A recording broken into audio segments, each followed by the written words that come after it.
In a civilized society, in an advanced nation like Britain, or we think we're an advanced nation, then this shouldn't be happening. And that's why this flood's different.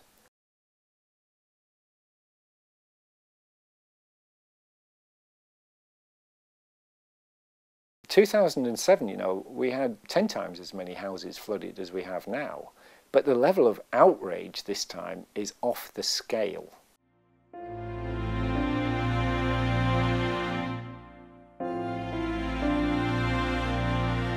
Let's be quite clear, in case there's any doubt, it isn't possible to prevent flooding entirely. You can reduce the risk, but you can't eliminate the probability if you're in a coastal or a river or an upland floodplain.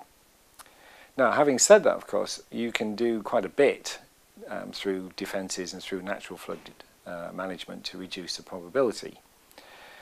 Recognising that if you live in those areas there is a chance you'll be flooded, it behooves you then to be prepared for that unfortunate eventuality. And what flood foresight showed is that you can do a lot to reduce the consequences of flooding when it does occur. That involves preparedness, it involves good emergency planning, not just by government, not just by local authorities, not just by first responders, but by individuals, and it involves having the right resources available to you when you need them. And I find it just horrific that people are waiting for sandbags to be delivered in 2014. I mean, it's the anniversary of the First World War, and the sandbag is a First World War piece of kit, and it's not even particularly good at preventing floodwaters. There are proprietary products, sorry about that. Farmers already do that in many locations, and it will become more widespread. We need to find a way of helping them to do that without going out of business. If we improve flood defences, if we also improve land management to hold back more floodwaters in the headwaters of rivers, we make hard choices about where to defend and where to retreat along the coast. And coast flooding is different. The volumes of water involved are immense. You can't mess about with that, because if you get flooded in a coastal floodplain, you may get killed, never mind just inconvenienced. So we've got to be very careful. And of course, everybody's at flood risk if enough water falls out of the sky, if it falls out of the sky quicker than the drainage system can carry it away. So we're all actually at flood risk to a greater or lesser degree. And if that flood risk stays the same and we improve our flood management, we'll be really glad we did it. If climate change is real, and if this isn't climate change, it looks awfully like it to me. These are exactly the sorts of floods that we predicted in 2004. They're just 20 years earlier than we thought. If that is how it turns out, then we'll be mightily glad that we took the hard decisions and did the right things now. We've lived off the legacy of Victorian engineers for 150 years now, and the drains that we've got were not designed for the sorts of rainfall intensities that we get these days. And the fact of the matter is we need to put some investment into sustainable urban drainage, or SUDS as it's called.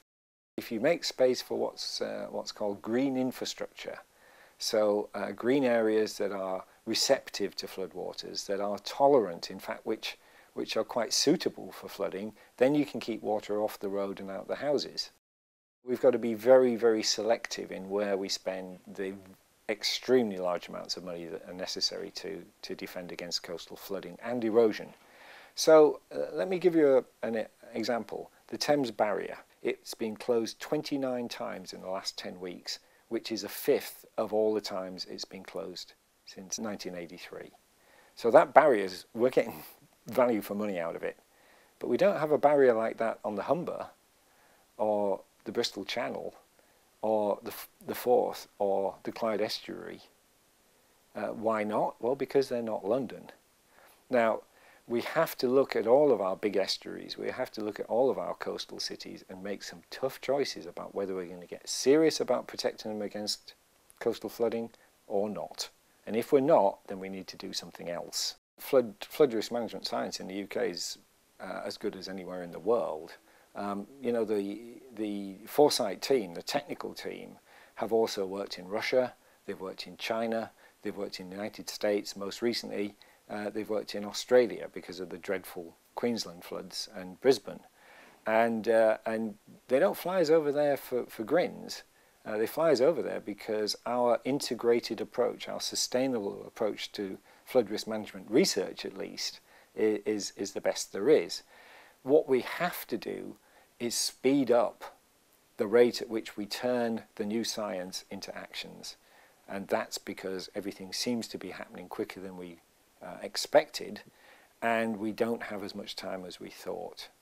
We absolutely have to get on with it. We don't have any time at all. We didn't think we had much time. Now it looks like we haven't got any time.